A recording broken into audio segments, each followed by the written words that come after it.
Sam Crawford, welcome to the show. If someone starts listening to this conversation and didn't know anything about you, what do we need to know to understand who you are and what experiences created the man that you are today? Oh, bro, where do you start? But I love the question. I would say that my story, I'm a regular Aussie bloke, playing cricket in the backyard with my family.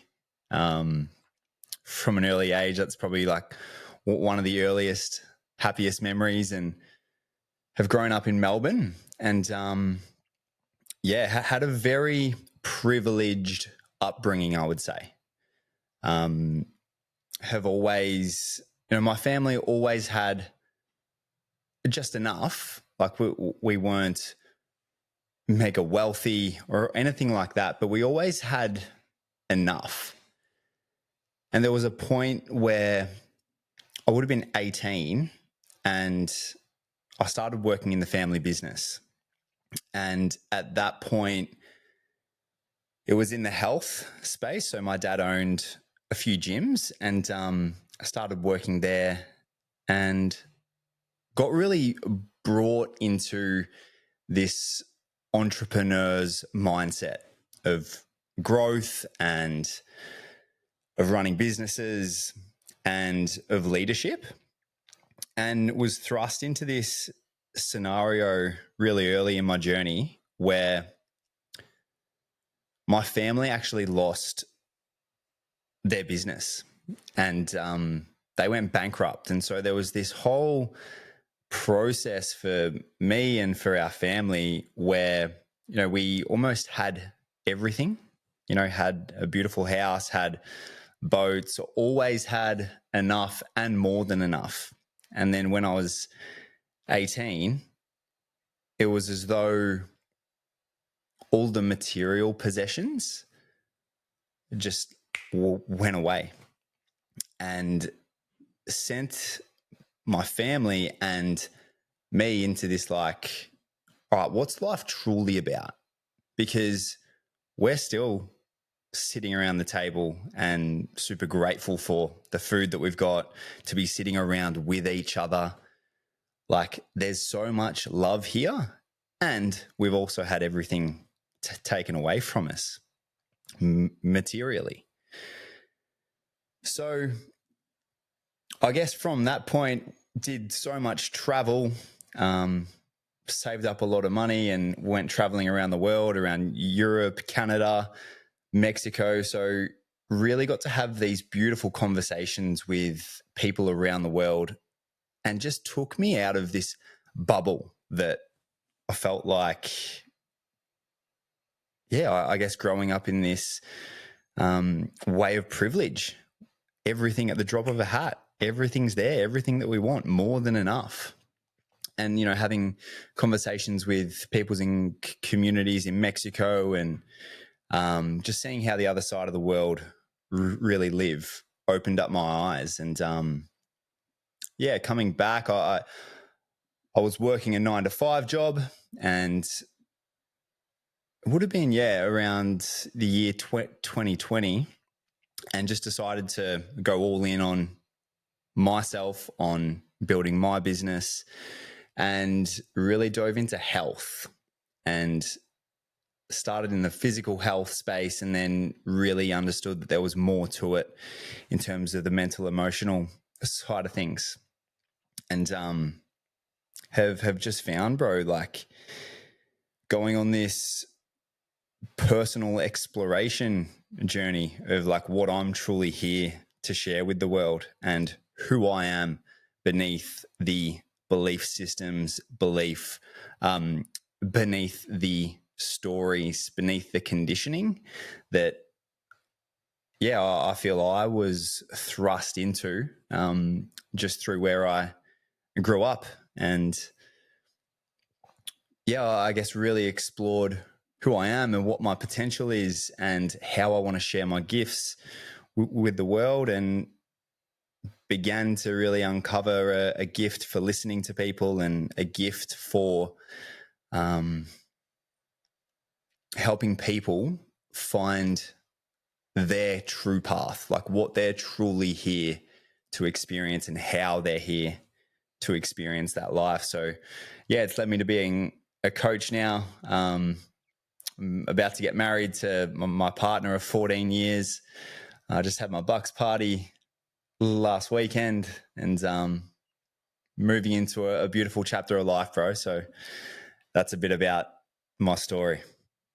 What do you think those core tenets are to finding your true path? Like, what have you uncovered from your personal experiences and now coaching to make someone, to transform someone's life into fulfillment and success? Like, what are the foundations that people need to be thinking about?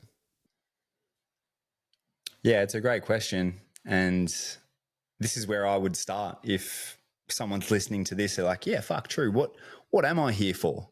Who am I? And like, how do I get to that place of success? Because that's what we're all here for, right? We're all here to be successful. Maybe, maybe not.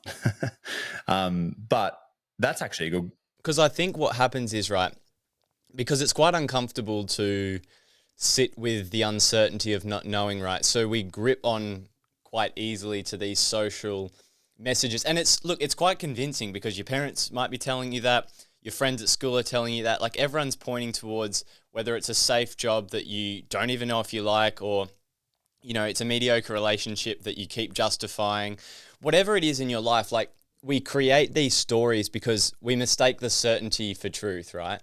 Like, because it feels safe, predictable, and it's certain, we mistake that for somehow fulfilling. And then we sort of convince ourselves. But I think over time, right, that inauthentic nature of it starts to leak out into our life, whether it's disease or like really negative emotional patterns. Like, these things that are brewing beneath the surface do start to come out. And then I think it does, we get forced with these conversations about, you know, what actually is meaningful? What actually am I here for? So what do you think? What do you think we can do to maybe proactively start that conversation if life isn't giving us the feedback initially, but we don't feel fulfilled? Because I'm sure you agree with this. We should all feel abundant and like we should feel like life is special, right? And I think a lot of people don't feel that way, right? So something's clearly missing, but unless you're forced to ask those questions, how could we proactively start that conversation? Well, I think the knowing that it is your birthright to feel abundant. It is your birthright to feel joy and to feel the full spectrum of life. For me, that's what being human really is. It's being able to feel the full spectrum of human emotion. So this is like emotional health, right? And so if there's someone listening to this who's like, they are acutely aware that they're not where they desire to be in life, a question that I ask everyone who I work with is, what do you love enough to change for? Or who do you love enough to change for? Because the question is like, where is this change truly coming from? Is the desire to change coming from a place of fear, of like, where I am isn't enough, or I need to be in this destination because what I have isn't enough? Is it coming from fear, or is it coming from a place of love, of inspiration? And actually, it's interesting because the motivation of fear, it creates this like spark of motivation. It's like the pain that I'm experiencing in where I am right now is so much that I actually need to create change and create transformation in my life. But that only runs so far, and that fuel source will continue to come back to fear, continue and continue. And so there needs to be a place in the journey where that changes from the fuel source of fear to a fuel source of love and inspiration and vision, where that pulls you forward. So the first thing that I would say, bro, is like, for that person listening now, who does want to create change, it's truly becoming aware of what needs to change, becoming aware of exactly where you are right now and taking ownership and accountability for exactly where you are in your life. And from that point, that's, I brushed over it in my story. It's been a 5-year journey, but understanding like these 3 pillars of who am I? What do I truly want in my life? What are my values and how do I get there? Those are 3 huge questions that have got so much depth that are probably a podcast in themselves, but also really simple questions too. Yeah, to interrupt there, so when we have this vision of where we want to be, I feel like the biggest issue is that the people who are starting out and they feel this tension in their life because it doesn't feel aligned and they want to be somewhere. The reference point of where they want to be is so foggy. There's no clarity there. There's just an awareness that this isn't what I want to experience. And it's like, well, how do I direct my compass to go to this place when I don't even know where it is I want to go? I just know that I don't want to be here. So how can someone, that's why fear is often that escape velocity that gets you out of where you are and you just get away from that point and then you start to redirect into, okay, what do I really love? Like, how can someone who's in the depths of that in their life, they're feeling like they just aren't content with what's happening, but they don't know how to create this vision of where they're going to go to. All right. And you're talking about love, but they just don't feel they haven't felt that emotion or something for a long time. So how would someone think about it? Yeah, cool. I'll give you a couple of answers here. And the first one is just to almost be like humble with where you're at and give so much compassion to where you're at. Because if you're not experiencing the beauty of this world, like we just need to move the needle a little bit. And so, I'm sure based off our previous conversation, like I'm sure you've been in this point too. And I definitely have, where I'll just give a bit of a visual representation of how I'm interpreting your question is like that person who is waking up and the first thought that they have in the morning is like a dread of another day, or like the first thing, just because this is what's been conditioned into their program, is like to look at their phone. They've got no energy. Their eyes are burning. They're constantly in this like fight or flight state. Their system's just in overdrive and they feel really stuck. And there's no inspiration. There's no love. There's no passion. And so for that person, it's just shifting the needle a little bit, bro. And I think we almost all get to this point at some time in our lives. And it's at this point where the awareness is really important and the responsibility is really important to make a choice and to make a decision for this, like knowing that I have agency in my decisions. My day is not running me and I'm in control. So it's moving the needle, bro. It's the smallest little things, hey? Like going out for a walk and having conversations with someone, or like just getting in a routine for 30 days, committing to yourself. Like these really like almost small goals. And this is like the 101 of personal development. I'm sure people have heard this before, but if it's that particular instance, like this is what works.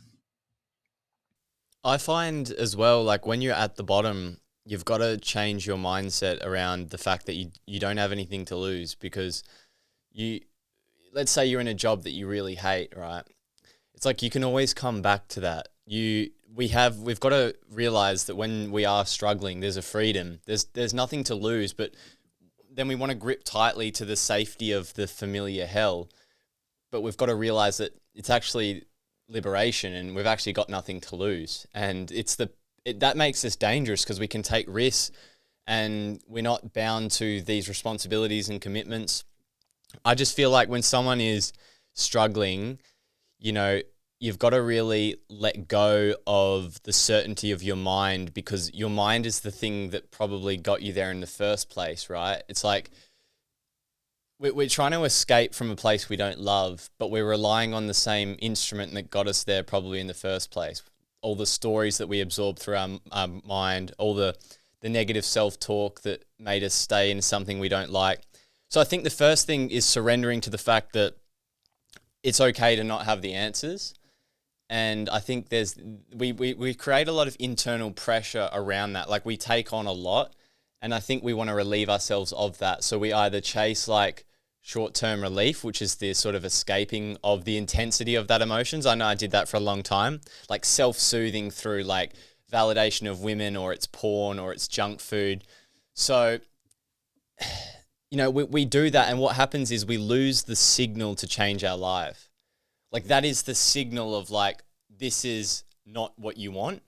How can we change? And instead of like really being in that and actually using that feedback, I think we numb the signal, and then we actually just, we push ourselves even further down because we suppress and we avoid. Yeah, for sure. And so like, then is it more so, all right, let's let go so I can hit rock bottom? I think that's where building this capacity to feel the full depth of human emotion is really important, because yeah, my view is a lot of people are in this like middle point where they're not experiencing actually the worst of it, which doesn't enable them to experience the beauty, the joy, the awe of this world, of like what it is to be human.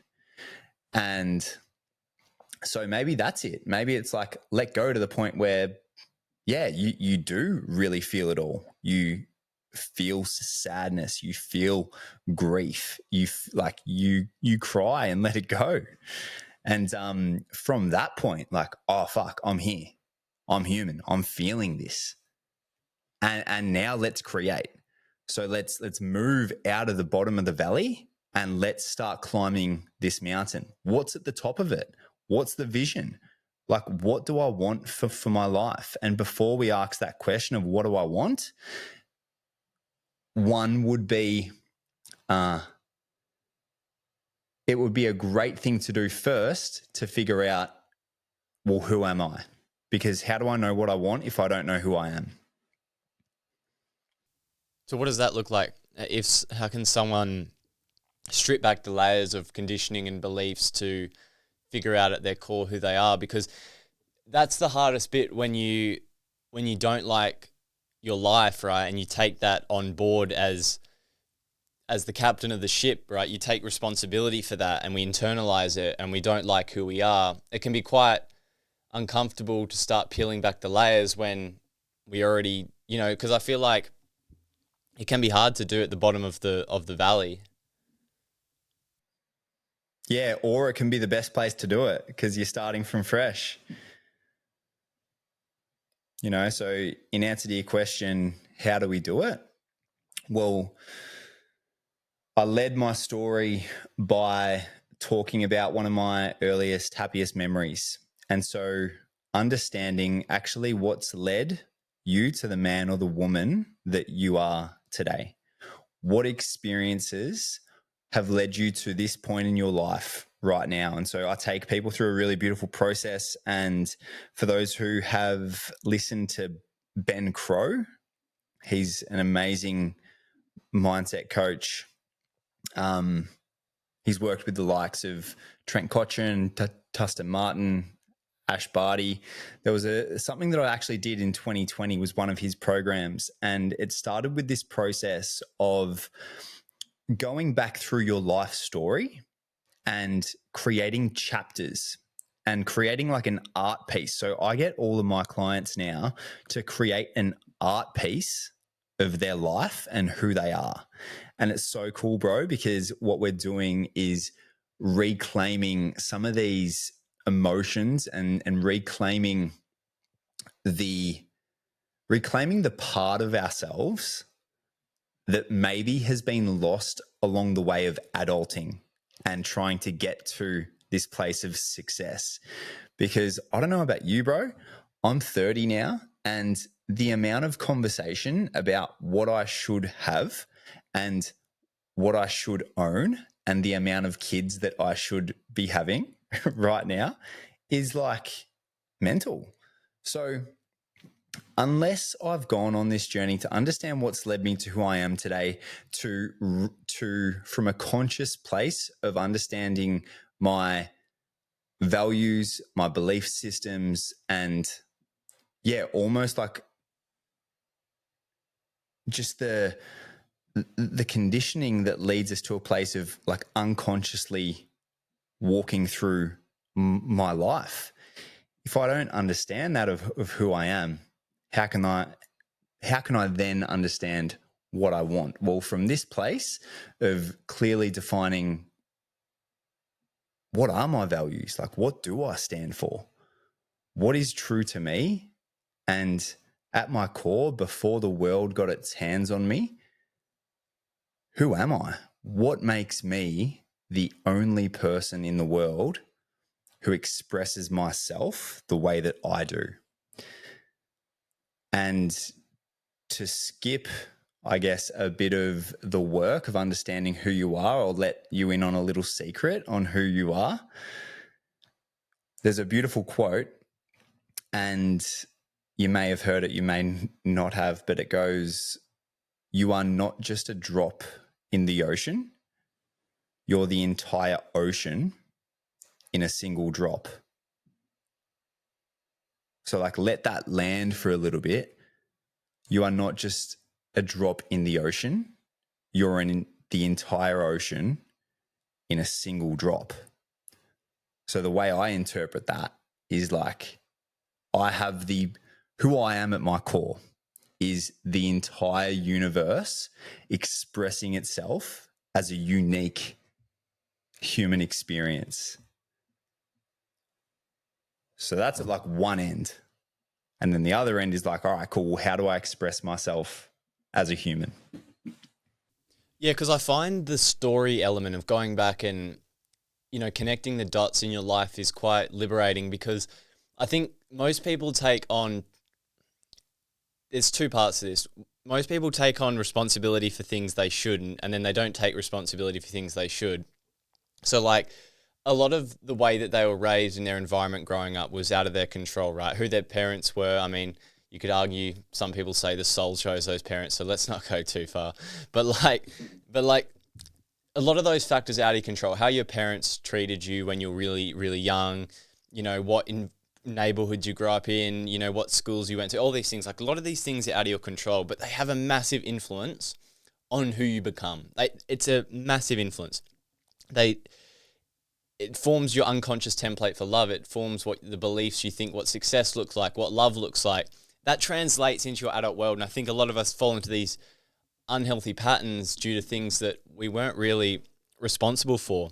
And therefore a lot of shame gets taken on board, like I am unworthy, because you're playing out all of these scripts that you didn't even write. And I think that's the stuff you've got to be like, okay, that wasn't me. And that's where going back and reclaiming the story is so powerful, because it's like, a lot of these patterns that I fell into, like I was so unconscious to why I chose this partner, or I picked this job that I hated because of X, Y, and Z, because of what happened in the past. Like it's the past showing up into the present. So it's controlling me. But now that I'm an adult and now that I have a mind, I can start to think about, my responsibility, the ability to respond, the ability to make different choices, to think about what I want my life to look like.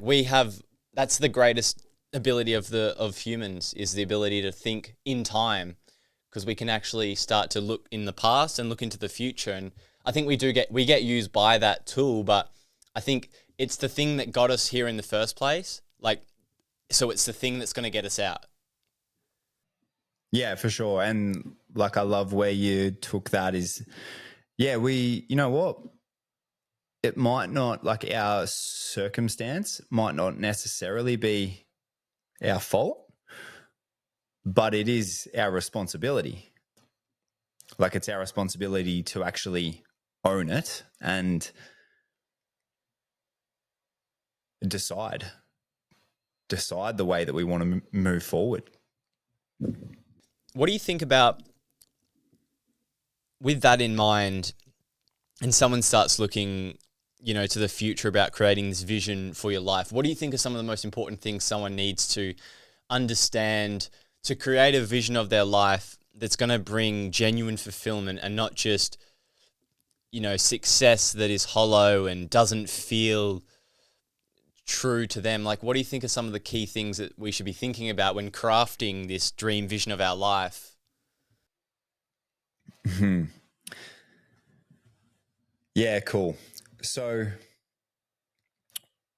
this would be, I feel like the way I'm envisioning this conversation is we're on like a bit of a timeline right now. And so for the person who's moved out of that space where they just need to move the needle a little bit, and they've moved into this more, all right, cool, I'm feeling inspired, and I would love to share my unique expression with the world, and whether it's creating a family or putting a business out there into the world, or they understand that there's this like creation within them that needs to be birthed. Where I would start is like actually understanding what lights you up, what's your passion, and maybe asking this question of like, what's the thing that no one else in the world can do better than me? What's the thing that I'm the best in the world at? And How does someone feel that way?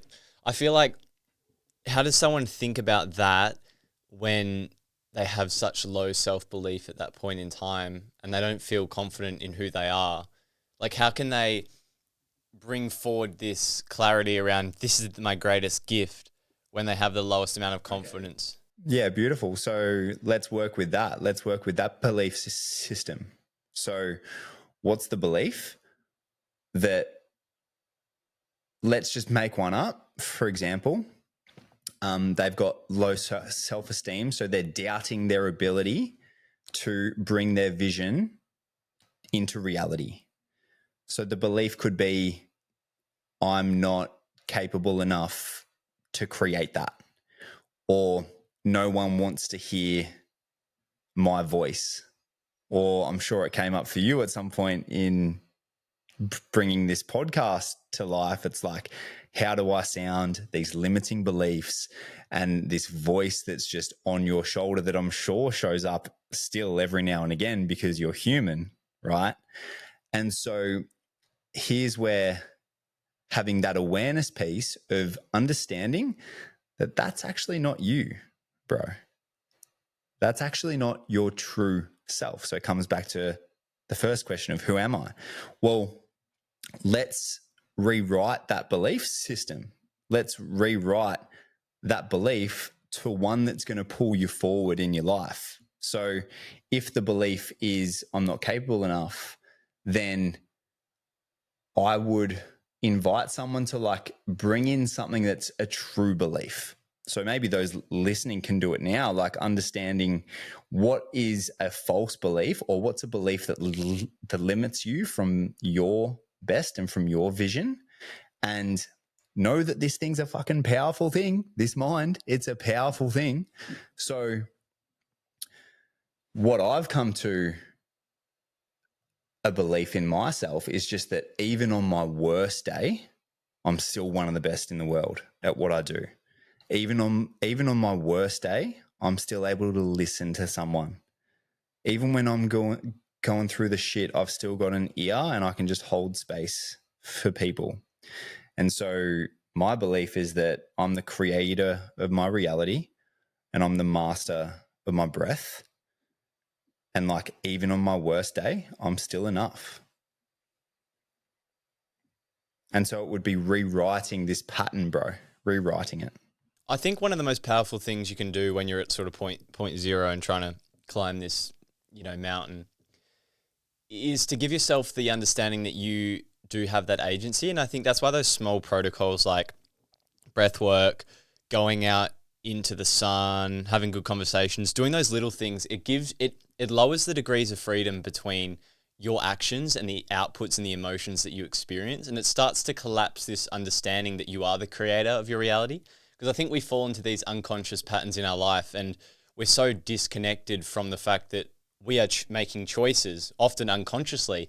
But when you start to consciously take ownership for your actions, you start to go, there's actually a connection between my behaviors and my outcomes. Like, I actually am in control more than I realize. And I think for a lot of people, they feel helpless and they feel like they aren't in control. So when you start to prove to yourself that you are, you start to build that confidence that, okay, I'm actually in control of this ship. And okay, that means that maybe I did steer the ship in this way. And that maybe I can look back to the past and take some ownership for, choices that I made, and take responsibility for changing the direction of this ship.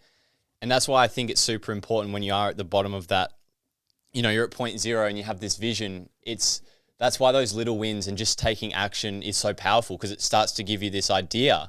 And an idea is the most powerful thing in this world, good or bad, in the good or bad direction, because an idea can create so much energy. And I think when someone has an idea, that starts to, expand into a belief system. Like, everything starts from a thought, and that thought is usually just an idea. Like, I can do this. I can control my reality. I can control how I feel.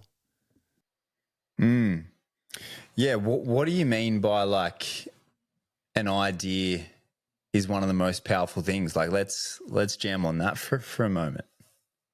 Well, I think when you have those like epiphanies, right, where you're like, you've probably had a few of those, right, where it's just that it's hard to explain. It's that moment where you get this clarity and you're like, holy crap, like things are playing out the way they're supposed to. Or you have this idea or vision of your life. For like example, when I had the idea of the podcast, or when I had clarity on where I wanted to take it, or you had clarity on starting the business. Like, that's just an idea. That's just a bunch of thoughts and in your head. So that's just an idea. And I think that is where a lot of greatness starts, is with this idea in your head. And it's about turning that idea into a concrete vision and then bringing that into reality. But I think ideas are powerful. And I think ideas often are generated from the belief that you can do something. So without the prerequisite of confidence in your ability to do something, the idea is probably not going to arise. So that's what I mean when you start to take the small steps of, your daily habits.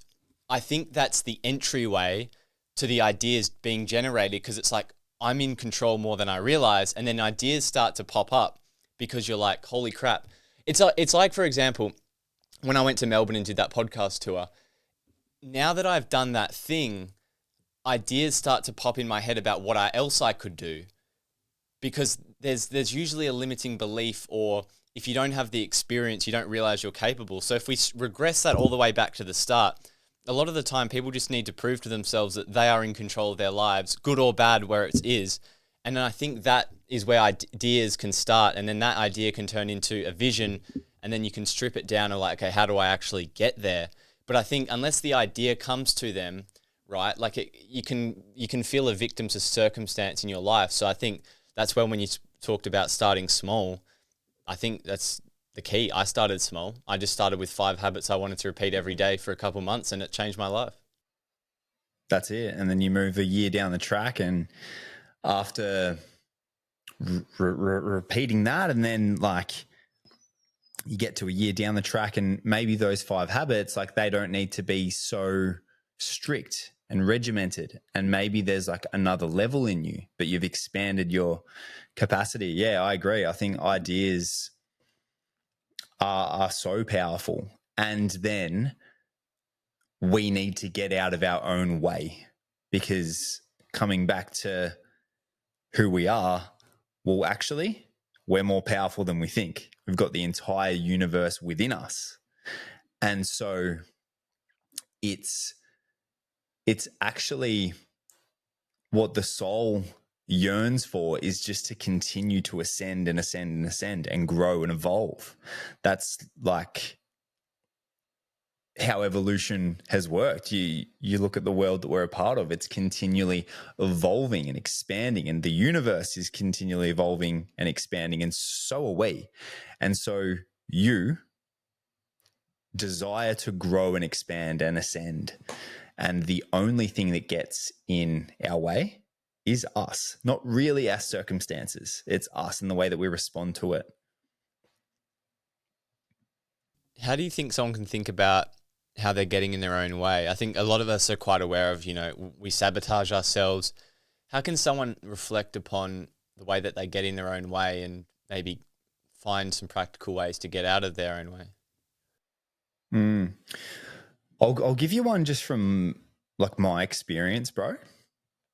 As I've continued down the path of running my own business and podcasting and putting myself out there on social media, I had a fear of how good I could be. That might sound a little bit strange, but I had a fear of my success. I had a fear of when I got to the destination of like, how would people view me? I've always been a bit of a people pleaser, and really exciting this year that I seem to have crushed that belief system or that way of expressing myself in the world. But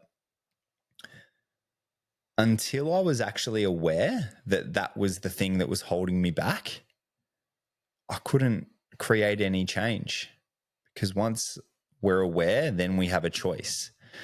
And so how would someone become more aware of this? Like, who have you got surrounding you? Who are you having conversations with? Is it the same people who you've grown up with, who hold you to a certain standard that, like, almost as you're ascending and as your soul's ascending, because you're on this journey of personal growth and development, you're getting the best out of yourself because you know who you are, what you want out of your life. You got this beautiful vision and idea, and you're pursuing that.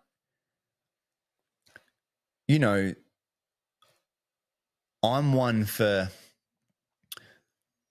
surrounding myself with the people who can call me out of my shit and also shine a mirror up for me, bro. Like, I don't have all the answers. But there's people in my circles who do. And so, yes, surrounding myself with people who believe in me just as much as I believe in myself. There's that quote about eagles and chickens, and you can't soar like an eagle if you're hanging out with chickens. I like that. Do you think with your own story, with the fear of success as well, like maybe the unconscious pattern was around fear of loss as well because of what you experienced? Like, we don't want to have something, like I relate this to myself as well. Like, we don't want to have something because we don't want to we don't want to have to lose the thing. So we preemptively just sabotage getting the thing so we don't have to deal with the loss. Yeah, great pickup, bro. Great pickup. You'd be a good coach. Yeah, no, that's exactly what it was, bro.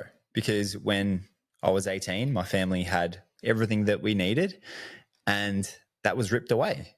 So if I was to go and become super successful and feel this abundance, would it just be ripped away? So yeah, absolutely. That was a pattern that I needed to break and confront. What do you think success looks like for you? And then generally, what do you think would be a good vision to hold for, like, some general principles so we don't get society's messages absorbed into us and we don't take ourselves to a place where it's not really aligned to us? Yeah, I'll answer this with a bit of an analogy. Because I am with you there that there is a story and there is a narrative of what success is. And that narrative has been fed to the Western world for so long, bro.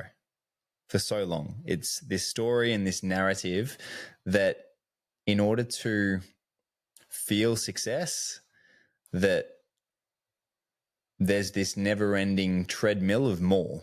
And once I get to that place, there's still more and more and more. And so that could be more houses, more cars, more Instagram followers, more fame, more status. And I just know it to be true, bro, that for me, that is not success for me. And so for the listeners, like, have you asked yourself that question? Have you asked yourself that question of what does success actually look like? But what does it feel like, more importantly? Have you felt it in your life? Have you felt it yet? And you know what? I reckon you have. I reckon you've felt it. I'll explain what it is for me. And success for me is being able to lead my family, being able to hold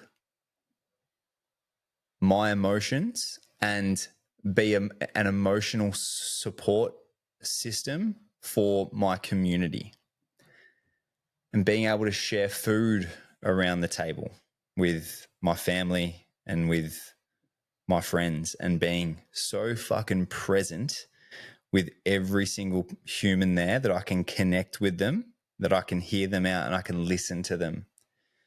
My vision is to create this environment, create this ecosystem and this world where not only my friends and family can come to a space, can come to a location, but the wider community can come and learn and understand what we've been talking about in this conversation, with understand the tools to truly understand who am I, what they want, and create their vision, bring it into reality.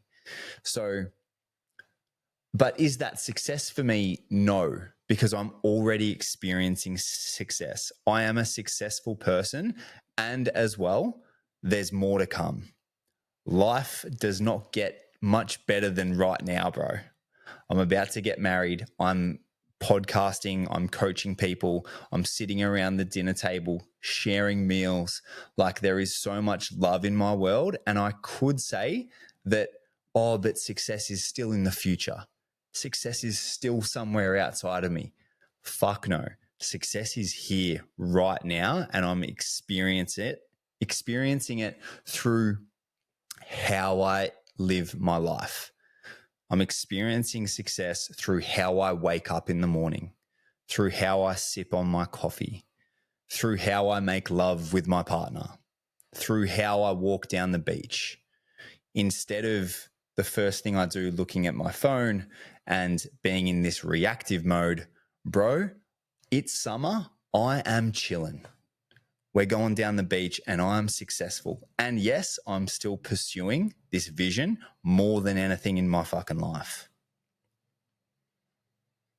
I think the thing that with success that most people misunderstand, and including myself in the past a lot, and, you know, we're all still falling to that at times, is like when you break down success, like, why do we want it?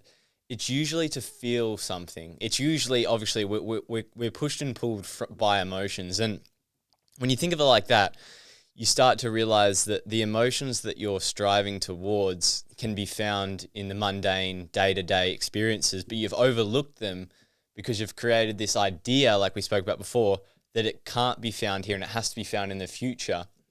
And I think it's really interesting that navigation internally around like having that North Star of like, and a future vision, because I think it's really important to have a pathway that it gives clarity and confidence and direction for your life. But being able to realize that life is made up of the small moments, and if you're constantly overlooking them and you're constantly in training yourself to look to the horizon, you'll always miss what's right in front of you. And I think that having both of those truths exist at the same time can be quite difficult to work through, because we like having one simple way of experiencing life. It's all like we're working now, sacrificing all of now for the future, or the other way around, where it's like we're all present and we don't think too much about the future. But I think we do need to incorporate both of them, and I think that can be quite difficult. Yeah, no, I agree with you. And yeah, I think this is a pendulum that I really play in and swing in between. And yeah, I agree. Like, same with most things, to be honest. It's a fucking paradox. There's both. And the cool thing about the human mind is that we can hold two truths at once. And so, yeah, can both be true. That I do need to think about my future. Like, the reality is that I've got a family that is going to come into this world. I'm going to have kids, and I'm going to need to look after them and support them. And I'm going to need to support my future family. And as well, I want to support a whole ecosystem of a community. And so, yeah, I need to be fucking abundant for that. But of course, when I'm expressing what I'm here to truly express, because I've understood what my passions are, what my purpose is, what my vision is, and I am aligning myself, I'm aligning my energy to that future version of me, then I just take the hands off the wheel, bro. The hands are off the wheel. And because I'm being pulled by this love and pulled by inspiration and vision, and I'm not returning to this fuel source of fear that's just like a quick burn, wow, that's a different conversation. And I forget your question. I've sort of just gone off on a bit of a tangent here, but that's okay. I'll do that sometimes. Let's keep exploring that one. How do we tap into that source of love? I think everyone knows how to use fear to take action. I think we're all pretty familiar with that fuel source. But one of the harder ones is to really find love to be the thing that pulls you forward, have this like authentic nature to your pursuit. So how do we what are some practical tools maybe that we can think about when it comes to using love as a more sustainable fuel source?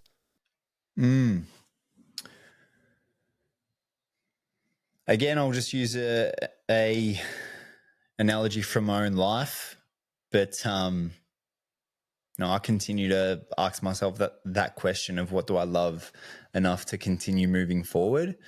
And also from what I hear from a lot of my clients, there's two things that really shine through.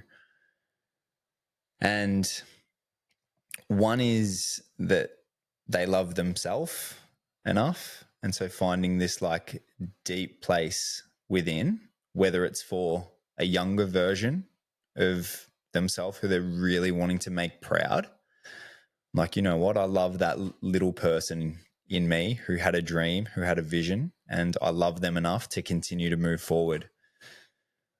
But actually and this was just for me personally, but I loved my partner enough at the start of this year to really create some change for us and for our life. And maybe it's, because, not maybe, it was absolutely because of this commitment piece coming in with getting married and like, stepping out of that boy archetype and into the king.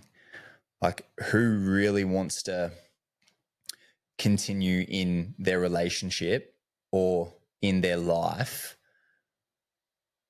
again, sort of just in the passenger seat. And that was me, bro. Like, there needed to be some change this year in a business sense, in my relationship. That the man needed to come through. And like, that change came from this deep place of love for the younger version of myself, for the vision of how life wants to be lived, and also for the love that is shared between me and my partner. Because, like, yeah, I love her more than anything in this world. And that is a powerful fuel source, bro. Like, that gets me emotional. And it's beautiful to feel that all coming to fruition now. Yeah, because I think what helps for men is to take on more responsibility, because if from that place of love, like, what do you love enough to want to change? And it's like, well, then take responsibility for those things, and it will create pressure. But I think pressure does create diamonds, and I think you need the journey to make you into the person you want to become. You can't just have this idea of who you want to be and you wake up and it arrives. Like, you need the pathway of, difficulty, challenges, setbacks to make you the person you want to be. And I think when you take on more responsibility, it just comes your way, because you're asking the universe to give you what you need to become the person that you're asking to become. Yeah, the hero's journey, bro. The hero's journey. How's that? How have you experienced that? Like, what leads you to be able to say that?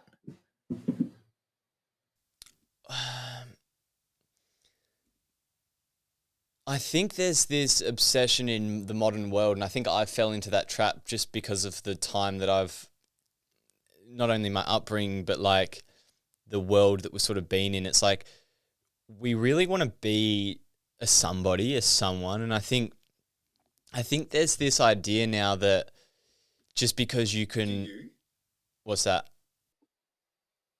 Do you want to be a somebody? Well, this is what I had Scott McIntosh on. He said, like, what even is a somebody? Like, a lot of these times, like, I don't even know what that means. Like, I don't want to be anyone else but myself, but like, it depends where you want to go with that. But what I think is, I think there's this idea that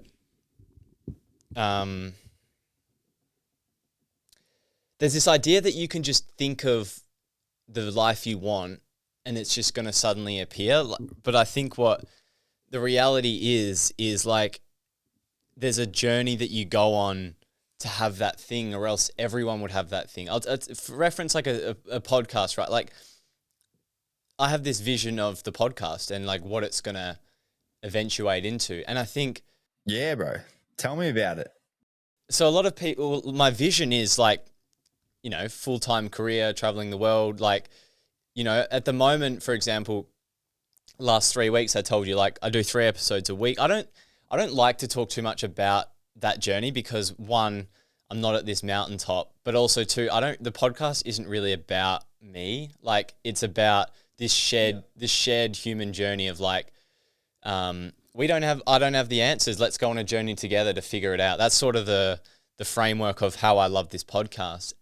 But I think for me, I've had a lot of periods where I've half committed, half in, half out. Like, you get distracted by all the other responsibilities in life. I was chasing a football dream. I was playing semi-professional football and I put a lot of time into that. And then you sort of create these sabotage mechanisms where you create all these side quests that you're doing when it's not really the thing you want to do. And I think I've learned a lot about, I've sort of needed to go on that journey to figure out, and the last 6 weeks have been incredible where I've just fully locked in and go like, this is what I want. And I made a post about 6 weeks ago, right? And it was a one-off post because I don't really post about this stuff, where I was like, I've half committed to this dream, and this is what I want to do. This is my dream, and it is what it is. Like, I'm going to put myself out there and I'm going to commit to a process to get there, and I'm going to, fall in love with what I'm doing a bit more, because I resented the journey a lot because I didn't have this life I wanted. But, and then I was struggling with that, but then I kept interviewing people who kept giving me the answers to this thing. And this is what I mean about the podcast has been the best vessel for this, because I kept showing up to conversations, just asking questions, like sort of getting the answers I needed. And it's sort of been able to let go a lot of this resistance. And, I love this process again, and I'm building towards that. But I'm falling in love with that journey. But it isn't easy. Like, it isn't easy, but like, nothing's easy. Like, it's the choose your hard mentality. Like, I put a lot of time to this thing, but I love it. But, what's the alternative, right? Like, I don't know. I think there's this idea that we can just have this thought about where we want our life to be and it's going to happen. But the reality is there's a lot of time and energy and commitment that it takes to manifest your dream life into reality. And you've got to build the character strengths to have that.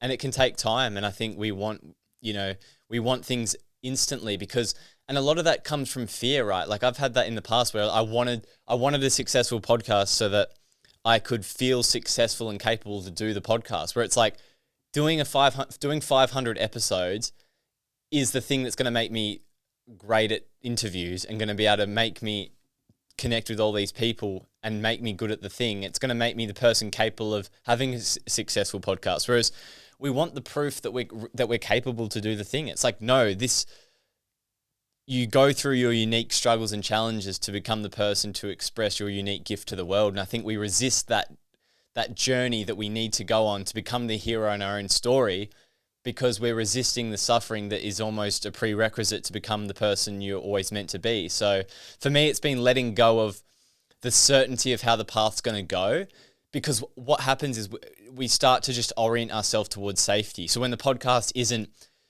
going through a period of success, I'll start pretending like I don't care or I'll start doing something else because I'm not getting the reward and the success straight away.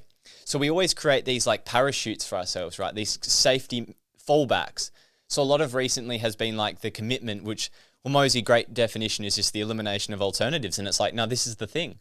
Whatever I need to do in my life to support that, part-time jobs, whatever it is, like, it becomes the reference point in my life now. It's like, this is the vision of my life. How does everything fit around that vision with my relationship and how that's going to work, my other responsibilities, my health and fitness? Like, so when you have a clear vision of where you want to be, it becomes this decision-making tool. So I feel like that's been super useful. But there's the other element where you need to embrace where you are. And I think that's where you've got to find that balance of having faith in who you can become and what your life can be, and feeling abundant in what you already have. Because I think a lot of us are so constantly overlooking what we've already done and who we actually already are.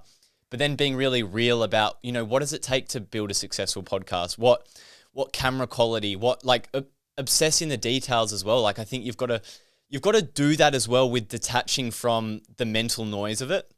Because when you're obsessing about the details, like really good thumbnails, titles, episode guests, like, you can do that without the suffering. The suffering is the story that you create when you're going through pain and difficulty. Pain is different to suffering, in my opinion, because pain is a normal part of the human experience. Things are going to be challenging. Suffering's the story of this. It shouldn't be this way. It should be easier. And then we start to really resent the process. Whereas I think, some parts of this podcast are a grind, but I don't suffer as much because I have removed the resistance. And I think by doing that, I become a more capable character, and then things start to flow naturally and you start to fall in love with it. But that's what I've done in the last couple months, and it's been really useful. Yeah, beautiful, bro. And I'd love to just jam on this for a sec, because obviously I've got a podcast as well, and so I understand. Obviously, haven't done as many episodes as you, 170. Holy heck! But so congrats on that. But when you say have a successful podcast, what does that mean to you? I think it's successful in one element of it's already had really good impact. I've given voices to so many people. So I feel successful in what I've created and the journey I've been on as an individual through the podcast. Like, I feel successful, but I also have one part of me that lives in reality and is like, okay, I want it to be at a certain point so that I can, don't have to do the side quests for my life. Like, I want it to be the only thing, the main thing in my life. So I think I'm also quite real with myself as well, because I think sometimes we delude ourselves as well. So I think that there's a real tension that we can go on where we're like, let's be optimistic and manifest what we want. But it's also like, if you aren't clear on what needs to be improved on and you don't have intentionality behind your actions, you're often just, jumping at shadows almost. Like you're not really doing what you need to do. Yeah, I get you. And so, like, is there a point that you see it? Like, obviously, you said that you do feel successful in it, and you're holding that same pendulum in two truths coexisting. Like, what would it look like to be at that level that you're striving for? Just out of interest. Because I think for me, I reckon it's really good to break it into two elements. Like there's external success and then there's obviously internal success and fulfillment. So I think from the fulfillment aspect, I feel really, really good. Like I feel like I've done it a long time. Like I know I've got that. But then there's the external success, which is I don't like to really talk too much publicly about this stuff, but like just, generating a certain amount of revenue so that it provides the stability for my life and it can be the thing, right? That's external success, a certain amount of followers, listeners, numbers. So the business side takes care of itself. Because I think that can be really separate. I think we get really attached. We sort of fuse the two together.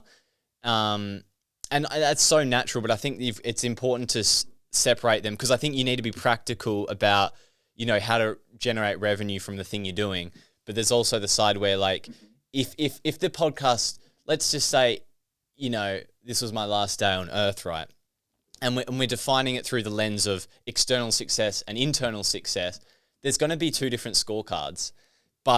And I think that's where we want this one scorecard, like the podcast. That's because the outside world of money, and that becomes the framework or the criteria that we view ourselves through. So it is interesting, because I feel like the more I lean into the fulfillment side of what the positive impact, the external success definitely follows as well, but it usually follows because when I feel successful about it, I also take the action required for the external success. So it's sort of like the story in the Bible about, does the belief in God, or so it was the story of Jesus touching someone who was bleeding everywhere, and it was like, is it the touch of Jesus, or was it the belief that got them to heal? And I think it parallels into our own journey around like, is it the belief that takes us forward and gets success? Or, you know what I mean? I feel like it's a bit of a dance between like, taking confidence from what we've done, but also sort of borrowing belief from the future by being optimistic about where it can go. It's an interesting one. Yeah, I get you. And I think there'll be a lot of value for people to hear that there, because I'm sure that a lot of your audience, a lot of your listeners are also people who've got quite like a strong vision for their future as well. And, they're wanting to get the best out of themselves. And maybe there does feel like a gap. But what if there was no gap? And what if you could rest in the knowing that your, I want to say like magnetism, your level of energy, when you do feel that success and fulfillment, you rest in the knowing that when you're operating at that level, the opportunities do just come. And so it's like removing that whole head fuck of needing to be somewhere else and needing to be at this place in the future. And what if you could remove all of that and just sit and rest in this, like, I don't know, I'm just seeing this, just this like ball of energy sort of circulating through you when you're sitting in that place. And then who gets attracted to you then, and the opportunities that come from that. Yeah, because I find that when I start when I start identifying, and this relates to any area of life, right? When we start identifying with what we don't have, it translates into a lower vibrational energy, right? And it's quite addictive as well, like, because the fear brain starts asking, like, okay, how do I get rid of this thing? And it's really counterintuitive to like let go of the identification and really like, the cliche quote around like where your energy go, where your attention goes, your energy flows. And I think that is so true, but I think it's really hard for most people to embody that. I think there's the like, for me, that's where I found that when I put volume in, like I'm pretty high volume with what I do, I find it a lot easier to lean into what I love doing because I have just the confidence that the sheer volume and action will support itself. Whereas I feel like, I've seen a lot of successful people do it the other way, like what you're sort of alluding to. And that's why I don't think there's a right answer because everyone's so different, right? Like, yeah. You see, I'm the complete opposite.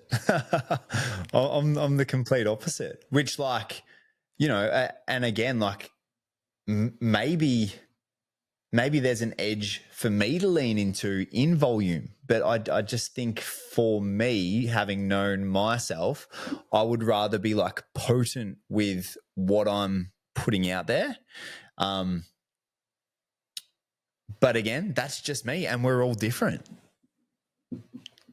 Yeah, I think the integration of both can be quite powerful, right? Like I truly agree with what you're saying, like the intensity, the potency of like moving the needle forward with the things that really matter, because there is this obsession in the hustle culture. And I've fallen into this trap many times where you convince yourself that you're doing things that are actually moving the needle forward, but they're actually not. So I think getting really clear on like, what are the tasks that I need to do to move the needle forward and how can I do them in the most efficient way possible? There's a really good book called Essentialism that really, I think it's Aaron McQuan, I can't remember his name, but it really breaks down like a practical process to do the things that move the needle forward. So like with podcasting, it's really easy to break that down for myself. And then, okay, how can I do this in the most effective way? Not only do you save time, but you have comfort in knowing that you have a process that looks after itself. And then you really lean into the loving of what you're doing. Because I'm someone, and this is just how I'm wired, if I don't have like a process for what I'm doing and I really sort of have an understanding of, I find it really hard to let go. And that's my limitation. So, but that's where it's like, I'm going to work with myself rather than try and reinvent at my core who I am. Because it's really difficult to like change that anxious disposition. I can lean into the letting go. And I think that has worked for me a lot recently. But if I don't have the undercurrent of like, yeah, I've got a process for my podcast, like I just think I'm lying to myself. I'm very like aware of what needs to be done to create outcomes and the intentionality that's needed to succeed in a world, man, where information and podcasts are highly available. So to stand out, I'm pretty ruthless with like what needs to be done. Yeah, I love it, bro. I love it. It's exciting. I feel it in you.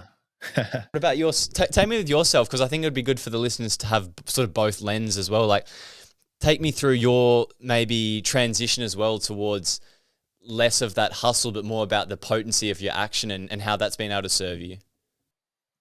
Yeah, I've gone on a journey this year, bro, to almost go the other way, to reduce the amount that I'm consuming on social media and outputting. And I don't know if it works yet. I've had some really cool success with it in going and like having conversations with, for me, like what brings revenue into my business is clients who come on retreats with me, clients who work one-on-one. So I asked myself, yeah, what actually moves the needle there? And it was having conversations, going and shaking hands, like calling people and like, hey, how are you? Bringing back this human connection. And also long form content, like sitting down with people for 3 hours and recording a podcast. And like, it was scary because that's not what is seen to be getting a result in the context of like external success on social media and in the podcast game. But for me, having a different, probably a different destination of what success is to me in my business and my podcast, it probably isn't to reach like a lot of people. It's to have really potent, deep, expansive conversation with the people who are listening. So yeah, I guess it is just a different lens on it. And as well, like, I'm really honest with myself in maybe that will change. But for this year and for right now, it's felt really good to step back because I've got a beautiful result and I'm helping the people who I want to be helping, and I'm not spending much time on social media, and I'm connecting with this period in my life that I want to be really present with. And like, I want to be able to receive this love that's coming towards me right now. And bro, to be like really honest with myself, at the start of this year, I was burnt. I was burnt from the amount of 30-second reels that I was watching. Like, I haven't really used AI too much, but there's something going on, bro, just from what I am consuming, that I feel like it's hijacking my focus. And I really feel as like it's turning down the saturation on life. And I see that as a real problem. And so that was sort of where my decision was. And to be fair and again, honest with myself, I'm probably playing in the middle a little bit. Like, I haven't fully gone off socials because there's a bit of fear around, like, will people be able to still find me not being on social media? So again, I'm playing in the middle there a little bit, but I think there's a common ground that I can find. It's like, the alcoholic, and can they still be in the room with the alcohol? Well, one of the biggest addictions that the modern world's got is tech.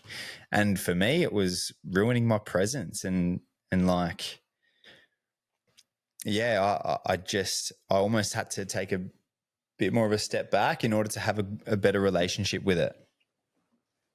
It's an interesting one, isn't it? Because, like, for example, with the podcast, like, I'm not in that position yet, and I've enjoyed the packaging around it. But, like, the thing I love doing is the conversations, but then that's probably 20% of the podcast. For currently, some podcasters, it's the only thing they do, and the rest is in a team. But, like, that's the thing where, like, it's like, for me, I sort of realized that I'm in a stage where I have to do a lot of things I don't want to do.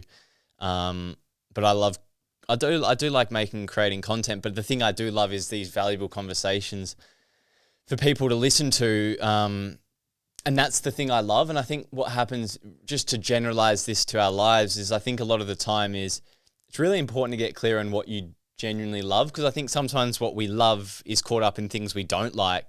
And what we don't like is caught up in things we do like. So I think it's really important to disassemble and, deconstruct the different parts of your life, and then be really clear about, like, what it is that's creating and pulling you towards that thing, and, like, why that is as well. I think when I peel back the layers to, why I love podcasting, it really helps me connect with what my mission is, what I really want to do in this world. And I think that creates such a strong level of draw and presence and love by default. So that's been quite useful for me. Whereas when I'm, like, jumping at shadows and I'm focusing so hard on, like, how to turn this thing into this bigger thing, like, yeah, it creates a lot of fear. And at times that can be quite useful to take action, but the overall experience of the ride's quite negative. Whereas a lot of the focus now has been, how can I optimize my process, do the thing, and not attach a story to it as well? Because 80% of the work I do is stuff that is not what I truly love. But I think there's a way we can also reframe that, because when I'm doing it now, I'm like, oh, this is allowing me to do more of what I love, and it's pulling me towards a vision. So a lot of the time, if we can understand how the challenges are serving us, it's a cool process that you can do as you start listing out the benefits of these low priority tasks and how they serve your highest values. It's part of the DeMartini method, but like it's quite powerful to reduce resistance, because a lot of the time the negative emotions come from the resistance to the suffering. If you can list out how the lower priority tasks serve your highest mission, it actually, for me, takes a lot of this like mental noise off. I'm just like, yeah, it's part of it and I'm okay with it. I accept it, and yeah. And then it's so much easier. The experience is lighter. Yeah, absolutely. Which at the end of the day, coming back to it, all we have is today. So, again, it's a choice. Like, another example for me, and I'm sure there will be a time for you, bro, where you do take the leap and like this is the sole thing that you do. Like, that that's going to happen pretty quickly, I'm sure. And yeah, it was a big thing for me this year. Was I was working 2 or 3 days a week doing laboring, and yeah, there was a part of me like hanging on to the safety of that extra $700 in the week that would help me pay rent for the month. And yeah, there came a time where it was like, nah, that could continue for 1, 2, 3, or 4 years, whatever it is. So I'm actually going to decide to live in that future version of me today. And I'm going to collapse like a couple of years today. And yeah, there's fear, which like, let's work with the fear. Let's feel it. Let's welcome that part of me who is in fear of losing that $700 a week. But also, let's collapse some fucking time here and go all in. But not all in the way of like, let's bleed and sweat and cry my way to that reality. Nah, let's what does that future version of me do in this seat today? What does he do? And he feels the fear, but has the courage to act and move forward anyway. I like that one. It's because what I find super useful about going all in, and when I say all in, I'm in agreement with you. A lot of the time, it's just the commitment. It's the elimination of the alternatives. And when you do that, like there's 2 points. One was the point about before, when you get that reference point, like everything becomes anchored around this one thing that you want to create as your main thing. It just makes decision making so much easier. But there's also the element where it's actually sometimes easier to remove things and then create the space for what you truly want, rather than try and like force everything to fit in this room, this tightly packed room, and then like hope it expands and pushes the other thing out by itself. You know what I mean? Like visualize like you're trying to create this dream life and you've got all this space, all this furniture representing parts of your life that you don't truly love. And you're just hoping that when you bring in what you love, it's just the other furniture is just going to walk itself out the door. Whereas, you might have to manually remove that thing from your life to create the space to bring in the things that you truly want in that room. Yeah, making space for it, hey. And I'm definitely one to say that there's periods on any pursuit or on any journey where like, maybe, and I'm okay with it, maybe there's a point that I do feel the necessity to go and get a second job again. And like, that's cool. I'm not going to allow it to move me off my path of my North Star. And like, that's cool, but it's what's the truth of the moment? What's the truth of this moment for me? What's the truth of this moment for you?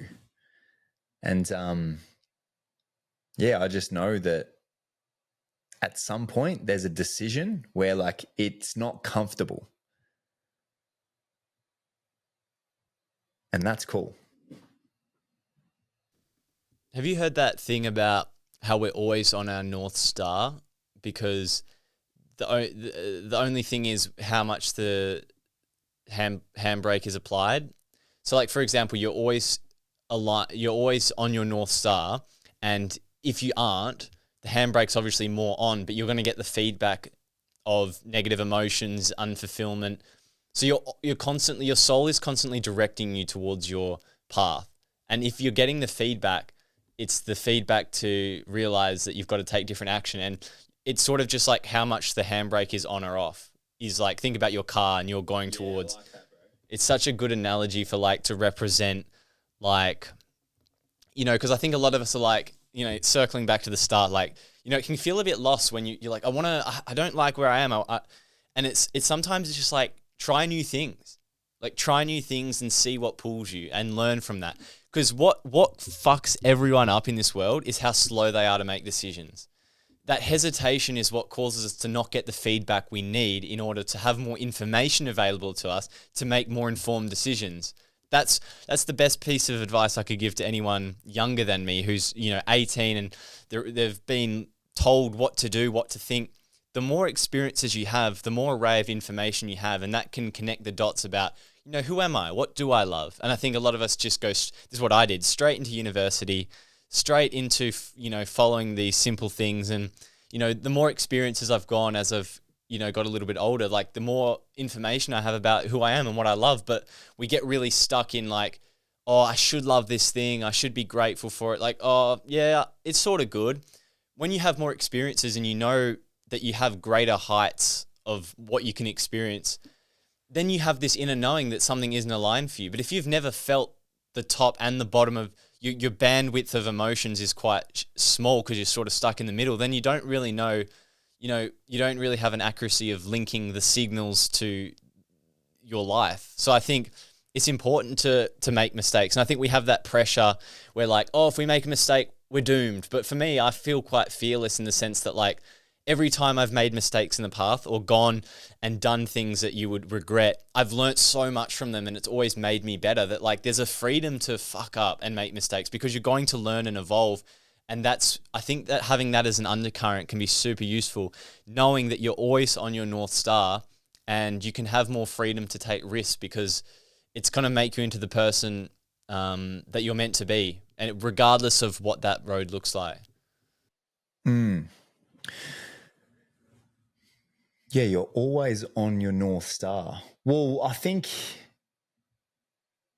maybe, I don't know, like just what's coming into my mind now is like maybe you can be off the path slightly but it was never the wrong decision because it's just led you to more experience and more information, as you were talking about, and more like you will start to experience some more like pulls back to that path.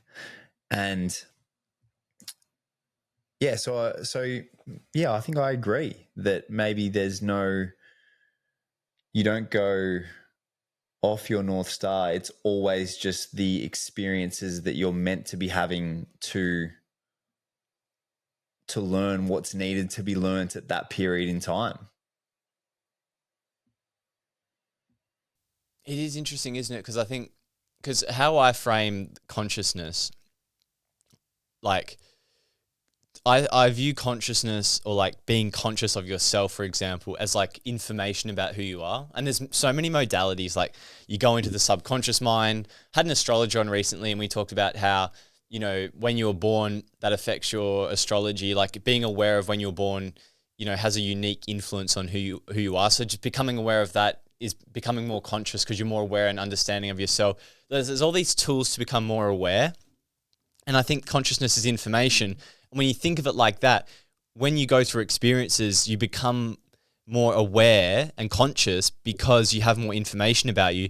But I think tied in with that is when you got to be able to do some sort of introspection as well, because you might have this blanket of like experiences with your life, but you're not really, haven't really changed any action because you haven't really reflected on it. Like there's so many good quotes about, you know, what knowledge and experience gives you. And I think you got to reflect on experiences. And I think the more experiences you have, the more information you have about yourself. But if you're not reflecting on it and then making changes from there, then, you know, it's quite redundant. You can have as many experiences as you want, but if you're not actually thinking about, you know, what did that experience teach me about myself? What do I love? What pulled me, what pushed me away, and how can I make changes on that? Then it's not really going to lead you anywhere. So I think integrating both elements of being able to have more experiences, but then when you feel what really calls you, it sort of becomes a self-fulfilling prophecy, because like you're like, holy shit, this is the vision of my life that I truly want. And then everything sort of starts to make sense when you look back, and you look back at the path, and it's all, you fucking gone 100 different directions. You've gone up a mountain, down a mountain, across the path, come back, and you're going, fuck, looking back, it all makes sense. Like, I know why I went that way, because I thought I was meant to do this. And then it's weird because you sort of have to balance that when you're currently where you are. You've also got to learn that, yeah, maybe this path I'm going on isn't probably going to be straightforward, and just leaning into accepting that and being okay with it as well. Yeah. No, I agree. I think, it's so true. Like sometimes when you're in the friction, or when you're in a challenge and you're like, fuck, where's the end of the tunnel coming here? Like, when am I going to get there? And then one day you'll be standing on the deck and coffee in hand, looking out at the sunset, and you're like, oh, fuck, we're here. That was rough, wasn't it? But it had to be that way. It had to be that way. And back to your point about introspection, you know, I think introspection's it's an interesting one, because I would say that collectively we do need to get better at listening to ourselves, and better at being introspectful and listening to our intuition, and switching off the mass amounts of information that we do receive. And also, there can be a point where there's no more questions to continue to ask yourself. There's no more introspection that's needed. There's no more, like, for this season anyway, there's no more growth that I need to get out of this period of my life. And I can just rest. I've come back from the hero's journey. I've gone on and embarked on growth and learning more about myself, and this pursuit of whatever you're pursuing. And there is a point where life just gets to be fucking good. And again, that's a choice too. And it's felt like I've in my personal growth journey, there's been times where I've just been too far deep into myself. I've gone on too many journeys, like peeled back too many layers of the self, and like continued to uncover past traumas, and like pull up all of these belief systems and look deeper and deeper and deeper into myself. And it's like, yeah, but is there more? Like, is there more of myself to rip out? And there is such thing as like too much introspection, and like too much self-analysis, and too much seeking of more growth. And again, sort of on that timeline, this is probably like at the end of a hero's journey or at the end of this timeline where I've just arrived and I get to exhale.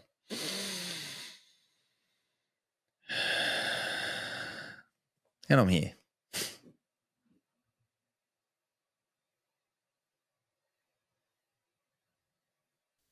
I find the introspection without action is just mental masturbation, and it's so easy to fall into that trap. And I think the key piece that you referenced there is listening to ourselves. I don't know that we truly understand what that means, because I think we convince ourselves that when we have a thought arise, and it's usually a socially conditioned thought, that we think that that's listening to ourselves.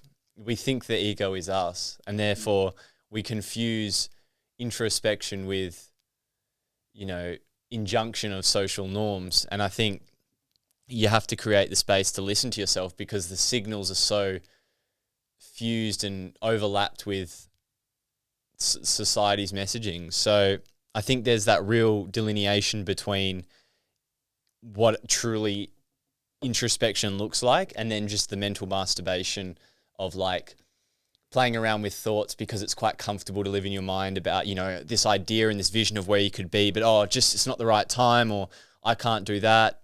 And it's like the actual translation into the embodiment of like, okay, how do I do it? I think there's that, we always say, why do I want this thing? And that's probably the first step, but the real next step is, how do I do it then? How can I do it? Like, be a doer, not a sayer. Like, you've got to translate step 1 into step 2 pretty quickly. Yeah, for sure. We'll just like to give the audience something to take away then in terms of introspection. Something that can be really handy is just to like understand some simple tools in meditation and in awareness. So like a really cool way to frame it is to listen to yourself, or just to listen. Something that can be really helpful is listening to your senses. So if I was to sit down out in nature and go through my senses, like what can I smell? What can I hear? What can I feel? What can I touch? How is my breath moving in my body? And like, that's all that needs to be listened to. And then there's like a cool analogy about awareness. And because you are not your thoughts, you're sitting on the riverbank and one thought enters from the left-hand side of the river, and just imagining like a leaf running down this river, and that's a thought, and that can just drift off as well. And then another one comes in and you allow that to move on too. And so instead of attaching to these thoughts, you're allowing them to move through. And as you continue to practice and get better and better and better, you'll notice that these thoughts become less and you'll have more space of nothing. Now, in meditation as well, there's like these, I guess, 3 ways of framing what we're listening to. So the first one is the subject, like having something outside of myself that I'm listening to or contemplating or putting my awareness onto. So that could be my breath. That could be contemplating a situation or contemplating something that requires action. I'm contemplating a thought. I'm going through this process of like understanding what comes up on that subject. Number 2, object. So I'm turning my awareness from the external environment onto my internal landscape. And it's like, boom, what's here? What's there to listen to in my heart, in my gut? What information is there for me to listen to here?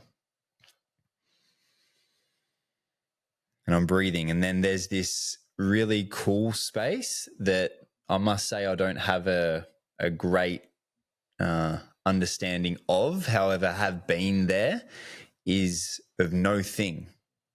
So this space of like nothingness and this space of just almost floating, and this space of like no thought and no thing. And that's really cool and can be achieved in meditation or elicited in a breathwork experience where we're actually getting beyond the thinking mind. We're getting beyond the ego.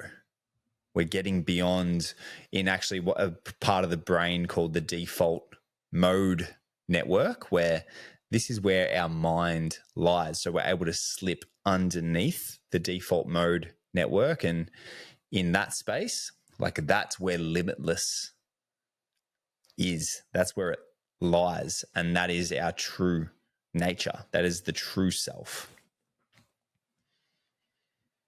Again, bit of a tangent, but yeah. No, that's a super cool exercise. It's awesome. Is there any, to wrap it up, two things. Firstly, any concluding thoughts about anything we've missed or anything? Obviously, it could be many more conversations, but based off what we spoke about today, what do you think are some final thoughts about how to piece together the conversation and where to maybe go from what we've talked about? What do you think is the most important thing people should pull away from this conversation? And then secondly, where can we go to find more of your work? Yeah, beautiful.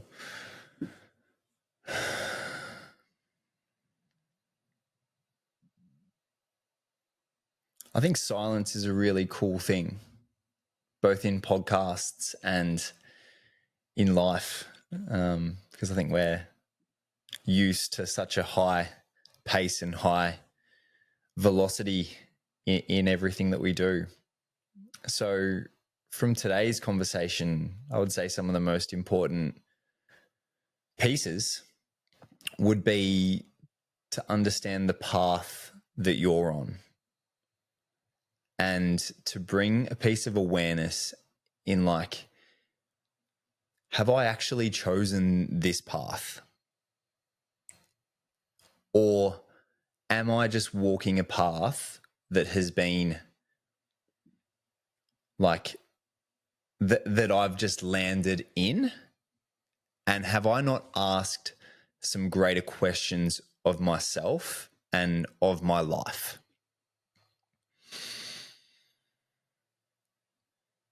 And if the answer is, yeah, you know what? There needs to be some bigger questions asked and there needs to be some action taken, and I'm actually not in the space that I want to be, then there's a journey to embark on, my friend. There is a journey to ask these questions of who am I? What are my values? What do I stand for in my life? Where do I want to go? What do I want in my life? What are my passions? What is my purpose? Why am I here?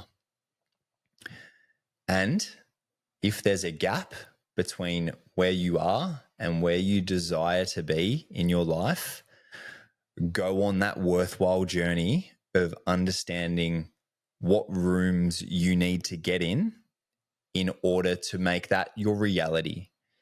Because it is your birthright to be experiencing this life with fulfillment, with the full width and breadth of human emotion. And there is so much love, so much joy in this world to experience, and so much awe. And as well, there's the other side of that spectrum too. There is so much sadness, so much fear to be confronted and to sit in.